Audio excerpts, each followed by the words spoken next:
I wasn't going to do this today. I had other plans for today. Smaller plans, quieter ones. The kind that don't require anything from the interior, the kind that stay on the surface and ask nothing of the places underneath that have been, for a while now, very full. I was going to keep this private. That was the plan. Keep it private the way I've kept so many things private. The way I've learned over decades of living a life that is more public than any life was designed to be, to hold the most real things in the most protected places, to give the world the version that can survive contact with the world and keep the version that can survive contact with the world and keep the version that cannot somewhere safer, somewhere mine. But I am sitting here this morning and something is happening that I cannot hold still, and I have learned in the long and sometimes painful school of trying to contain the uncontainable, that there are moments when the attempt to contain is itself the problem, when the holding is costing more than the releasing would, when the silence is no longer protection but its own kind of damage. This is one of those moments. I am crying. I want to say that plainly before I say anything else. Before the context and the explanation and the careful arrangement of words around what is happening. Before I build the architecture of meaning around the feeling, I am crying, right now, in this moment, as these words are being formed, not the composed cinematic version of crying that you see in films, not the single tear tracking perfectly down a still face, the real version, the version that is not photogenic, that does not cooperate with the mythology of how a man like me is supposed to experience his emotions in public. The real version, undignified and honest and completely beyond the reach of management. I am crying, and I have been hiding it, and I don't want to hide it anymore. Let me tell you what happened. Not a single event, not a crisis, not the kind of thing that has an obvious explanation that would make sense of everything to come. Nothing that neat, nothing that organized. What happened is more like an accumulation, the specific, quiet, relentless accumulation of things held. Things carried, things processed in private and managed in public and returned to in the 3 a.m. hours when the defenses are down and the performance is over and there is nothing between a man and the full weight of his own interior. What happened is that the weight became visible to me and to you because I am choosing this morning to let it be visible. I want to tell you about something I have never fully said, about the specific texture of grief that I carry. Not the grief that has its name and its narrative, not the losses that are known, not Ava, not Jennifer, not the shaped and told and carefully held grief that I have spoken about before. The other grief, the one that doesn't have a name that anyone would recognize, the grief of not being fully known, that sounds smaller than it is. I want to say that before you move past it, because I think in a world full of real and dramatic suffering, the grief of not being fully known can seem like a luxury problem. The complaint of someone who has too much rather than too little, who has been given more than his share of visibility and attention and recognition, and who is somehow still unsatisfied. I understand why it might read that way, but let me try to tell you what it actually is. Imagine moving through the world inside a name that carries so much weight that the name arrives in every room before you do. That arranges the furniture of people's expectations before you have had the chance to simply be present. That creates, in everyone who encounters it, a version of you that is assembled from films and interviews and cultural mythology and the particular needs people bring to the things they admire. Imagine living inside that every day, and imagine the specific, subtle, persistent loneliness of being in a room full of people who are genuinely glad you are there, and feeling underneath the gladness the precise shape of the gap between who they are glad to see and who you actually are. The gap is not their fault. I want to say that clearly. The people who love the mythology are not doing anything wrong. They are responding to something real. Something genuine was made, and they received it genuinely, and the love they have for what they received is real love. But it is love directed at a version, and the version and the person are not the same thing. And living inside that gap year after year, in room after room, with the specific loneliness of someone who is known widely and understood narrowly, that is a grief that doesn't have a ceremony. There is no funeral for it, no acknowledged loss, no ritual of community support. No one sits with you in that particular dark because the dark doesn't announce itself. Because from the outside, everything looks like abundance. Everything looks like a more than enough. Everything looks like more than enough. And in so many ways, it is more than enough. And in this one specific way, it is the loneliest thing I know.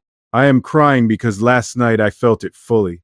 That loneliness, the full weight of it, unmanaged, in the dark, without the daily machinery of keeping it at a functional distance. I felt it the way you feel things at 3 a.m. when the body is tired and the defenses are down and the performance is over and what remains is just the person.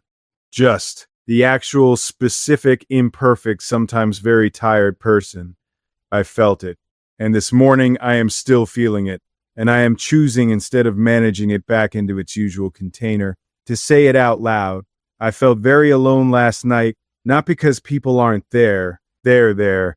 The people I love are real and present, and I am not alone in the factual sense, but in the specific sense of being fully known, of being seen all the way down, of being in the presence of someone who knows not just the name and the mythology, but the man, the actual daily specific man who gets tired and has questions he can't answer and misses people he has lost and wonders sometimes in the quiet hours if he is doing enough with what he has been given. That version, that man, I was alone with that man last night, and this morning I am choosing to let him be visible. I want to tell you about the specific quality of 3 a.m. grief, because I think many of you know it, because I think it is one of the most universal human experiences and one of the least spoken about. The way that the middle of the night has access to things that the day keeps at bay, that the lowered defenses of exhaustion allow past the walls that rational daylight consciousness maintains. At 3 a.m., the losses are closer, not metaphorically, they feel physically closer. The people who are gone feel less gone, not in a comforting way, in the way that makes their absence more rather than less acute. The specific nearness of the missing thing. Last night, Ava was close. I want to sit with her name for a moment. Ava, my daughter who never breathed, who never opened her eyes, who existed in the fullness of love and anticipation for 8 months and then was gone before she arrived. She was close last night. Not as a ghost, not in any mystical sense. As a case, not as a ghost, not in any mystical sense. As a feeling, as the specific, permanent, never going the go, to be resolved ache of a father who was a father for 8 months of hope and has been a father without a child for every year since. I missed her last night with everything, not the managed missing of the ordinary days, the undefended missing, the full weight of it. She would have been old enough now to have opinions about things, to argue with me, to find me embarrassing in the specific way that children find their parents embarrassing. To have her own life that had nothing to do with mine and everything to do with who she was becoming. I don't know who she was becoming. I will never know. And last night that not knowing was very large and very heavy and very present. I am crying for her still, after all these years, still. And I want to say that without apology, without the qualifying of grief that society tends to require after a certain amount of time has passed. The implicit suggestion that there is a schedule to these things, that a proper amount of years of mourning should have been sufficient, that the continued presence of grief beyond the acceptable window is somehow an indication of failure to move on. I have moved, I have rebuilt, I have found joy and meaning and genuine beauty in a life that has continued past the loss. I have done the work, I am doing the work, and I still miss her. The two things are not in contradiction. You can be rebuilt and still miss the thing that rebuilt and happened in response to. You can have a good life and still cry at 3 a.m. for the daughter who never breathed. You can be okay and still sometimes not be okay. I want to talk about what it costs to hold things, because I think I have been holding too much for too long in the specific way of someone who has developed through necessity and through the particular configuration of a public life, an extraordinary capacity for internal management. Or taking the real things and making them livable, for finding the container and putting the feeling in it and carrying it in the container so that the daily functioning can continue. I am good at that. Too good. The skill has become a reflex. The management has become so automatic that sometimes I don't notice I'm doing it until something breaks through. Until a night comes that the management cannot hold. That cracks the container and lets what's inside become visible. Last night was that night. And this morning, what is inside is visible. And I am choosing to let it stay visible for a little while, instead of immediately rebuilding the container. I want to tell you about the specific exhaustion of performing strength, because I think many people know this exhaustion and very few people name it. The exhaustion of being the person who is okay, who handles things, who takes the difficult circumstances and processes them into something functional, who does not require others to manage the spillover of their interior, who is, day after day, in room after room, the steady one. I am often the steady one. And steadiness is a gift I give to the people around me, and I give it genuinely, and I do not regret giving it. But steadiness has a cost. The cost is the moments when you are not steady, when the interior is not composed and the weight is not being managed and the real version is the only version available. Those moments require somewhere to go, and I have not always had somewhere to go with them. Last night I had nowhere to go with them, and so they stayed and expanded and became the 3 a.m. that became the this morning, that became the this morning, that became the this, what it does, why the body chooses it as the mechanism for certain kinds of overwhelm. Crying is not weakness. I know that sounds like the K end of thing printed on a motivational poster. I know it has been said so many times in so many contexts that it has lost some of its force through repetition. But I mean it as a specific, considered, arrived at through experienced truth.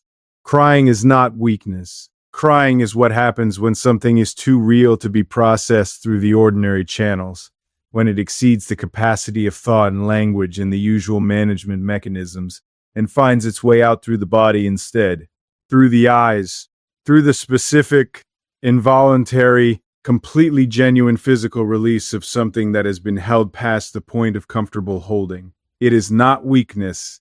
It is honesty.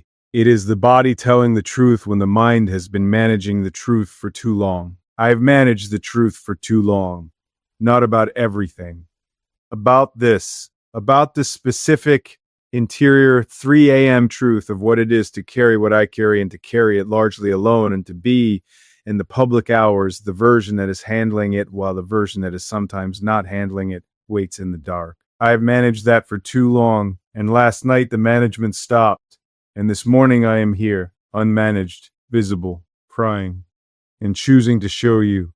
I want to talk about why I am showing you, because I am aware that this is unusual, that this is not what public figures do, that the convention is the opposite of this. The carefully composed public face, the managed emotion, the presentation of strength as a constant rather than as one state. Among many, I am aware of the convention. And I am choosing something different, not for drama, not for the particular kind of attention that vulnerability can attract when it is performed rather than genuine. Because I think the world is full of people who are crying in private, who are holding things that have gotten too, heavy, who are performing the okay version in public while the 3 a.m. version waits at home, who have been told, explicitly or implicitly by the culture they live in and the people around them, and the model of strength they have inherited, that the real version is not appropriate for public display. And I want to say to those people, I see you. I am you today. And the real version is not something to be ashamed of. The real version is the only one worth knowing. There is a man I am in public. He is real. He is not performed. He is genuinely who I am in the hours when things are going well. And the weight is manageable, and the morning has arrived, and the 3 a.m. is sufficiently behind me. He is real. But he is not all of me. There is another man. The 3 a.m. man, the man who misses his daughter, who carries the grief of specific people in specific ways that never fully resolve, who gets lonely in the particular way that I have described, who wonders sometimes in the quiet hours whether he is using the time he has been given well enough, whether the things he has made have mattered enough, whether the love he has given has been enough, whether he has been enough. That man is also real, and he deserves to be visible sometimes, not as the whole story, not as the permanent state, but as part of the true picture of what a human life actually contains. Today, I am showing you that man. I want to tell you about something that happened yesterday that I haven't told anyone. A small thing, an ordinary thing, the kind of thing that in a different state would have passed without particular impact. I was in a space, public, the kind of space I move through regularly, and I saw a father and his daughter. She was small, 4 or 5 years old, the specific age of complete uncalculated, completely genuine engagement with the world. The age when everything is all new enough to be remarkable, when the wonder hasn't been educated out yet. She was looking at something. I don't even remember what. Something ordinary, a bird or a puddle or the specific quality of light on a surface.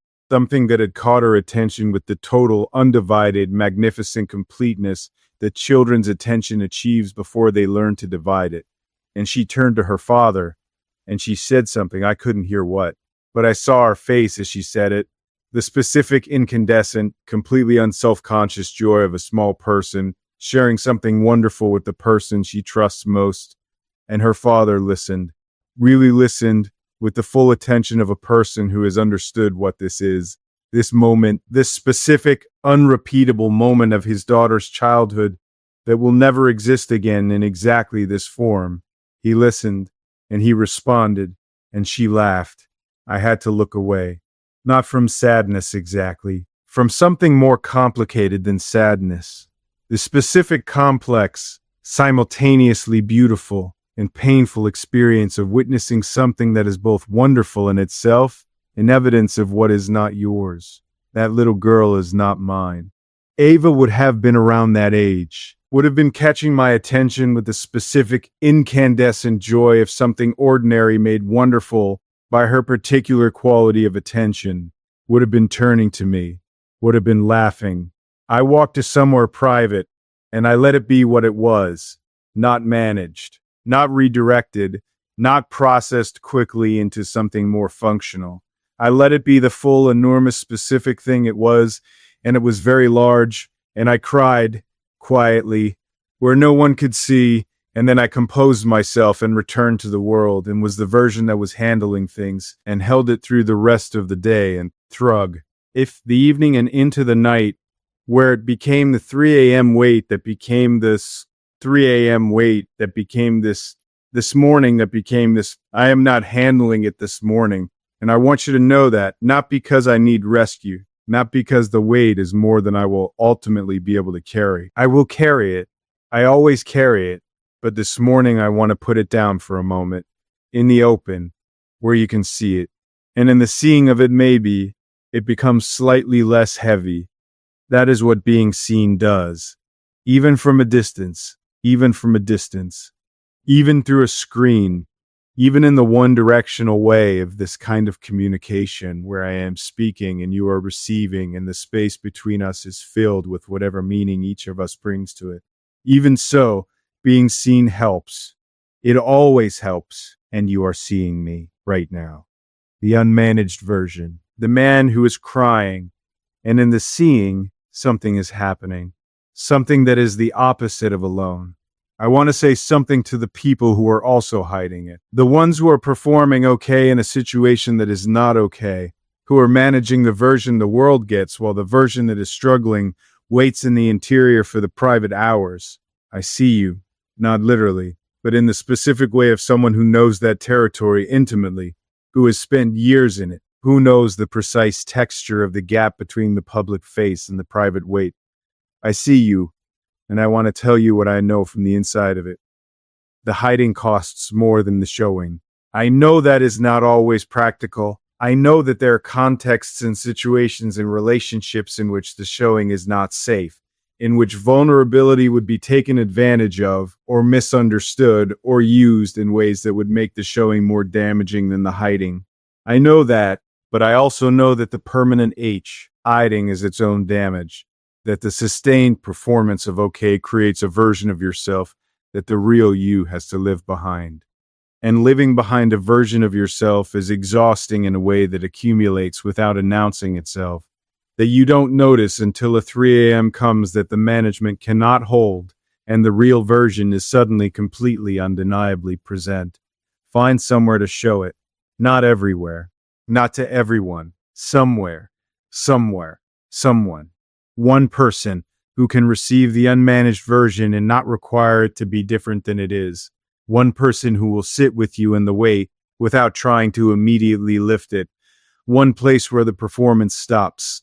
Find that. It matters more than almost anything. I want to say something about strength. Real strength, not the performed kind, not the kind that refuses to acknowledge difficulty or need or the very human reality of being sometimes overwhelmed by a life that asks more than you have in a given moment.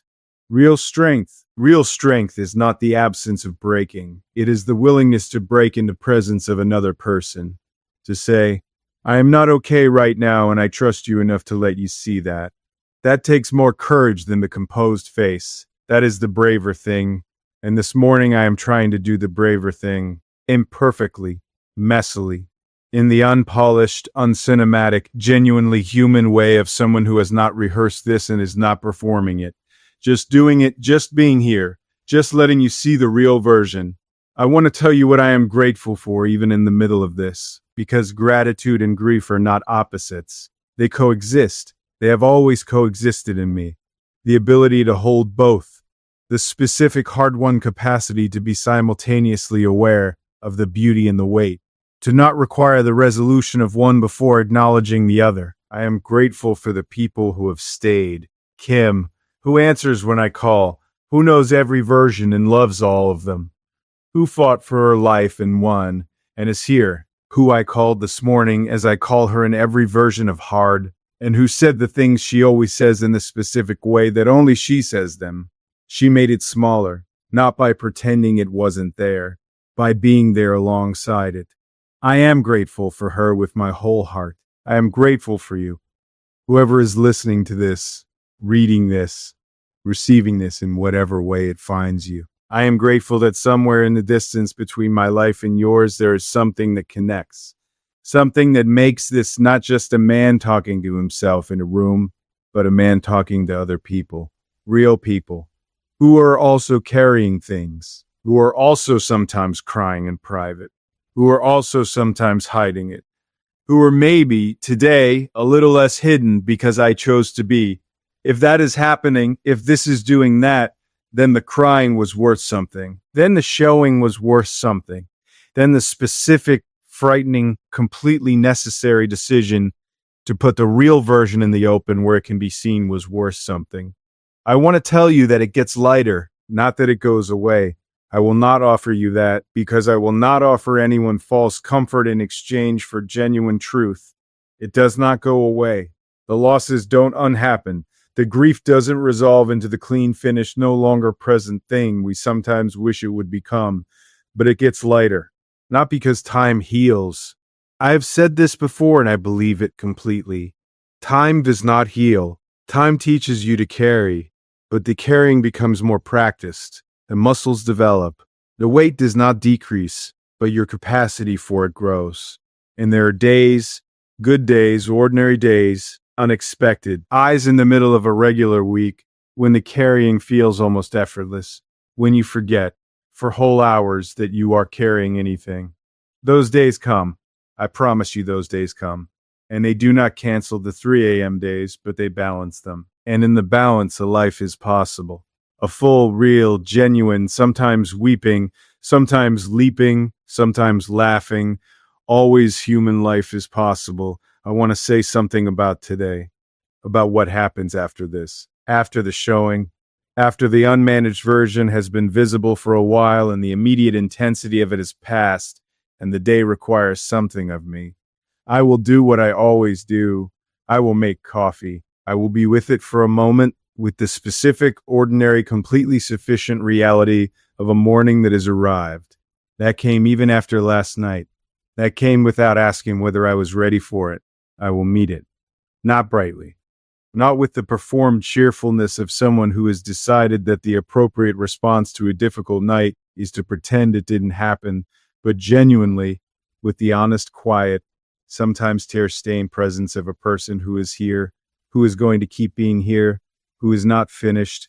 I am not finished. I said that once before in a hospital room in the middle of a frightening night, and I say it again now from a different kind of difficult with the same certainty. I am not finished. There are still things to make, still people to love, still mornings to meet, still conversations to have, still grief to carry, and still joy to receive, and still the long, patient, completely ongoing work of being a person in the world. I am not finished, and the crying is not the end of something. It is the clearing of something, the making of room for what comes next. So here I am, having hidden it, and now not hiding it, having held it, and now hiding it, having held it, and now being put it down in the open where you can see it. A man who has been crying, who is still little crying, who is still little crying, who is not managing it this morning, who is choosing to be seen in the real version rather than the composed one. Thank you for seeing me, not the myth, not the icon, not the name on the poster. The man this morning, in the real version, with the weight showing, with the tears on the face, with the love for a daughter who never breathed and the grief for the people who are gone and the specific loneliness of being widely known and narrowly understood. With all of it, visible. Thank you for staying in the room with it. That means more than you know. More than any amount of composed public presentation ever could. You stayed. And I am less alone because you did. Thank you. That is everything. That is all I have today. Just this. Just a real thing. Unmanaged. Visible. Yours.